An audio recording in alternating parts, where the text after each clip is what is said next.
Kang-ji en conclut aussi qu'il n'y a rien à faire. Yeji se confia à Kang-ji sur sa situation à l'école. Elle lui avoua à quel point elle avait une mauvaise réputation.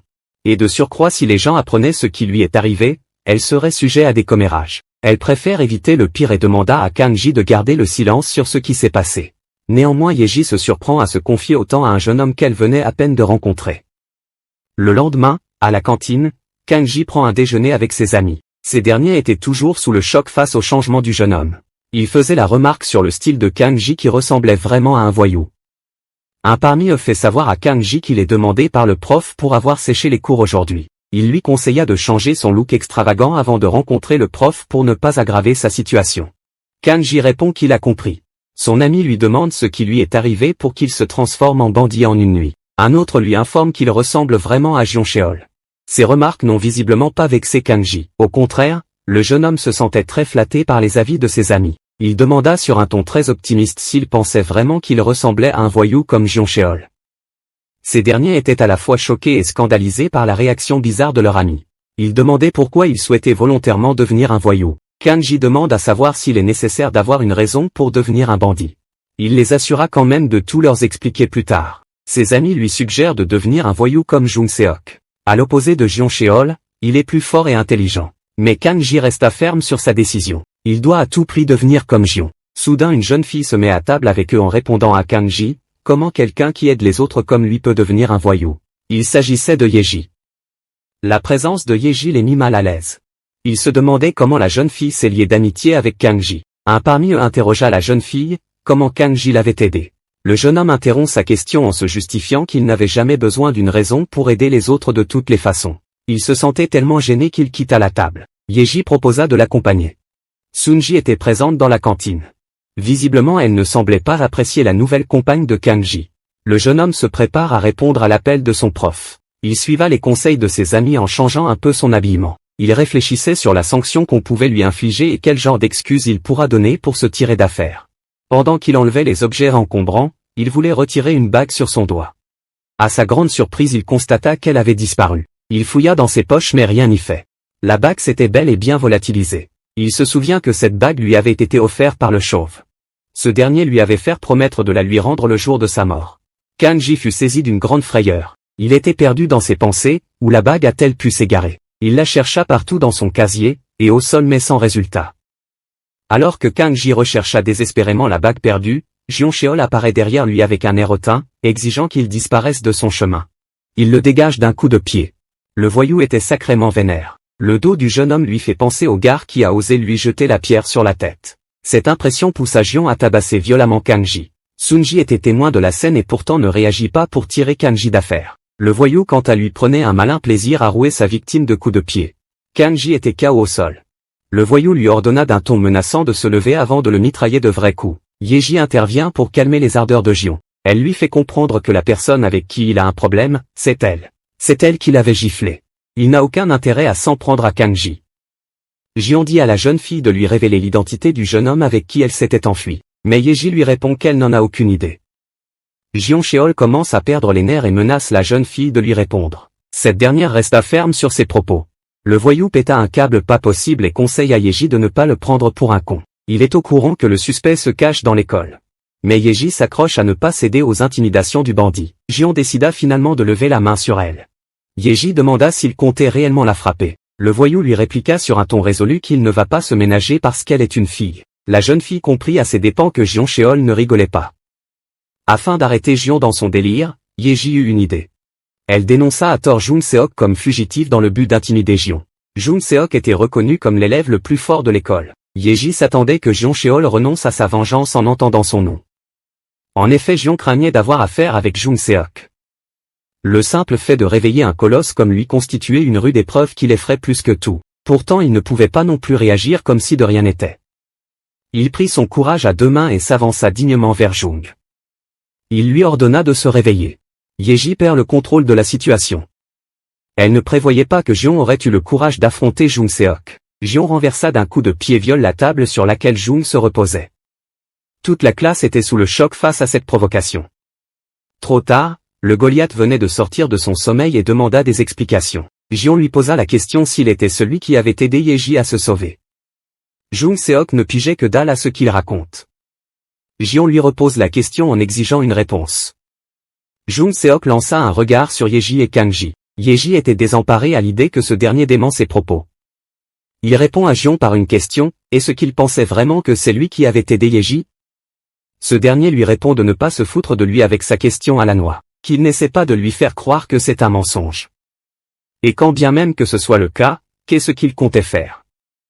Jung Seok remet le voyou à sa place en lui serrant avec force les 2 bras. Il lui retourna la question, s'il était bien le coupable, comment il réagirait ou plutôt qu'est-ce qu'il pourrait lui faire? Jion cria de le lâcher. Qu'il ne lui fasse pas croire que c'est lui le coupable. Il reprit son chemin et insulte Yeji en passant. Il décharge sa colère et sa frustration sur toute la classe, qu'est-ce que vous regardez vous? Ça vous amuse? Jion se dirige vers la sortie et revoit Kang-ji. Il lui saisit la tête par les cheveux et eut l'impression qu'il faisait la même taille que le bâtard qui s'était foutu de lui. À cet instant, Kang-ji eut une terrible révélation. La bague qu'il recherchait était accrochée au doigt de Jion Cheol. Ce dernier ne crut pas qu'un loser comme Kang-ji pourrait oser lui faire un affront puis quitta la salle. Quant à Kang-ji, il était sous le choc en apprenant que sa bague était entre les mains de Jion Cheol. Comment va-t-il s'y prendre pour la récupérer? Sunji appela Kang-ji mais fut interrompu quand Yeji intervient pour aider le jeune homme à se relever. Elle demanda s'il va bien. Elle lui proposa de se rendre à l'infirmerie. Sunji quant à elle ressentait mal cette proximité entre Yeji et Kang-ji. Yeji remercia Jung Seok et le supplia de l'aider à s'occuper de Kang-ji. Jung accepta mais Kang-ji arrive quand même à se tenir debout. Il leur remercia et les assura qu'il peut se débrouiller seul. Yeji était rassuré. Plus tard, Kang-ji était très préoccupé par un problème plus urgent. Il se dit pourquoi a-t-il fallu que ce soit Jion Cheol qui trouve la bague? Et comment il pourrait expliquer la situation à son oncle? Il se retrouve devant le portail de chez lui mais incapable de l'ouvrir. Comment il va s'y prendre pour s'expliquer sur l'affaire de la bague? Il prend son courage et ouvre le portail. Il entre et fut accueilli chaleureusement par les gangsters. Ces derniers remarquèrent des blessures sur le visage du jeune homme. Ils lui demandent ce qui lui est arrivé. L'un des gangsters suspecta un autre gang rival qui serait responsable des blessures du jeune homme. Il proposa aux autres une déclaration de guerre pour venger leur jeune maître. La troupe était prête à en découdre avec le malheureux gang qui s'en est pris au jeune homme. Kang-ji les assura qu'ils n'ont pas besoin de réagir ainsi. Soudain le chauve entra dans le salon et demanda ce qui ne va pas.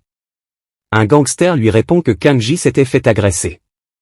Le chauve devient furieux et décide de dégommer les coupables. Il demande à Kang-ji de leur diriger vers ses agresseurs. Un autre gangster intervient et ordonna aux autres de baisser leurs armes. Il les suggéra de se calmer. Ces derniers lui répondirent, comment ils pourraient se calmer alors que leur jeune maître a été agressé. Kang-ji respira de soulagement, au moins un de ses oncles agit comme une personne normale. Son oncle continue en disant que le jeune maître deviendra bientôt le chef de l'organisation. Ce combat est la sienne. Ils n'ont aucun droit d'intervenir. Le chauve reconnaît son erreur en s'excusant qu'il avait négligé le futur du jeune maître. Le reste de la bande en fait de même. L'oncle accepta leurs excuses et demanda à tout le monde de se rassembler pour une réunion stratégique. Kang-ji était perdu dans ses pensées. Il ne voyait pas l'importance d'une réunion stratégique. Il se dit, j'ai juste été frappé. Pourquoi en faire toute une histoire? Il prit la parole. Il avoua qu'il n'a pas pu frapper son agresseur. Les gangsters furent attristés en entendant ces mots. Mais Kang-ji les assura qu'il s'était défendu en jetant une pierre sur la tête de son adversaire. Les gangsters furent émus et impressionnés. Mais l'oncle frappa soudainement la table en déconseillant formellement à Kang-ji d'utiliser une arme dans un combat. Son oncle lui affirma que les brutes dans les lycées utilisent toujours les poings pour montrer leur force. S'il a été tabassé, c'est tout simplement parce qu'il ne savait pas se battre. Mais ça, Kang-ji le savait déjà et en avait parfaitement conscience. Son oncle continue en disant qu'il a le sang du chef qui coule dans ses veines. Il deviendra sans aucun doute un homme très puissant s'il met en pratique leurs conseils. Kang-ji fut ravi de l'entendre. Tous les gangsters lui promettent de le forger à devenir fort. Son oncle lui prévient quand même qu'il y a plus important. Il doit s'habituer à la victoire. Pour cela il a besoin de gagner son premier combat. Kang-ji lui répond qu'il n'est pas doué dans un combat. Il doit s'entraîner pour être fort. Son oncle dit que l'entraînement prendrait du temps et ce sera trop tard. Cependant il y a un moyen de raccourci. Kang-ji lui demande lequel. Ce dernier répond avec un sourire qu'il doit mettre une raclée au brute qu'il avait frappé. Toute l'assemblée était enchantée par cette idée. Le monde de Kanji s'écroule. Il dit à son oncle quel est l'intérêt de frapper un plus faible que soi. Le chauve prend la parole en disant qu'il croisera des gens beaucoup plus faibles que lui quand il deviendra fort. Plus il deviendra fort, plus il rencontrera des gars plus faibles que lui. Il doit s'habituer à tabasser les faibles. Kanji était pensive. Il doute de pouvoir suivre ses consignes. Son oncle lui dit de leur faire confiance. Mais Kanji craint de se confier à eux sur ce coup-là. Le lendemain, il prévient tout le monde qu'il va en cours. Le chauve lui dit d'arrêter. Le jeune homme panique. Est-ce qu'il a remarqué qu'il avait perdu la bague? Le chauve lui fait remarquer qu'il s'est mal habillé. Kanji s'excusa et s'habilla correctement. Ensuite il reprend son chemin avec soulagement. Il avait sacrément eu chaud que le chauve découvre l'histoire de la bague. Il doit récupérer la bague avant que le chauve ne découvre la vérité. Mais il est confus. Va-t-il pouvoir la récupérer un jour alors qu'elle est entre les mains de Jeoncheol? Sur le chemin, en pleine réflexion, il rencontra une vieille dame qui ramassait des cartons usagés. Il se demandait pourquoi il aurait fallu qu'il la rencontre sur le chemin de l'école. Il comptait aider la vieille femme. Mais il se rappela des conseils de son oncle. Un vrai voyou n'aide personne sans rien gagner en retour. Kanji se retient d'aider la vieille dame et prend la fuite. La vieille femme trouvait le comportement du jeune homme qu'elle connaissait étrange. Elle se demandait ce qui lui arrive pour qu'il réagisse ainsi. Kanji était en larmes et s'excuse en courant. C'est la première fois qu'il refusa d'aider une personne âgée. Il s'en sentait coupable. Il se demandait s'il pourrait devenir un vrai voyou. À côté de lui, il rencontra un homme âgé. Ce dernier lui dit qu'il est en retard à l'école. C'est inhabituel pour un jeune homme exemplaire comme lui. Le vieil homme portait des choses lourdes. Kanji en fut choqué. Le vieux lui demande s'il va bien. Le jeune homme était tenté de l'aider à porter ses affaires. Mais il résiste et prend la fuite les larmes aux yeux. Il revoit le visage de la vieille dame et du vieil homme à qui il aurait pu apporter son aide. Il n'imaginait pas que se rendre à l'école pouvait être une épreuve aussi difficile. Il regarde sa montre et constata qu'il est en retard. Il entendit des voix derrière lui. Il craignait que ce soit une personne âgée. Il se retourna et vit deux élèves qui discutaient. Il en fut soulagé. L'esprit de Kanji était tellement ailleurs qu'il traversa la route imprudemment. Il se retrouva face à un camion qui lui klaxonna dans les oreilles. Il retourna rapidement sur le trottoir et s'excusa auprès du conducteur pour son imprudence. S'il a merdé, c'est parce qu'il avait suivi ses élèves qui traversaient la route avec beaucoup d'assurance malgré le feu rouge des piétons, pourtant ce feu n'autorisait aucun piéton à traverser en ce moment. Mais ces deux élèves avaient choisi d'ignorer les consignes en traversant la route comme si de rien n'était. De l'autre côté de la rue, l'un des deux jeunes élèves demanda ce qui se passe. L'autre dit que les choses auraient pu être intéressantes si un accident avait pu avoir lieu. Kanji était de l'autre côté de la rue et les observa.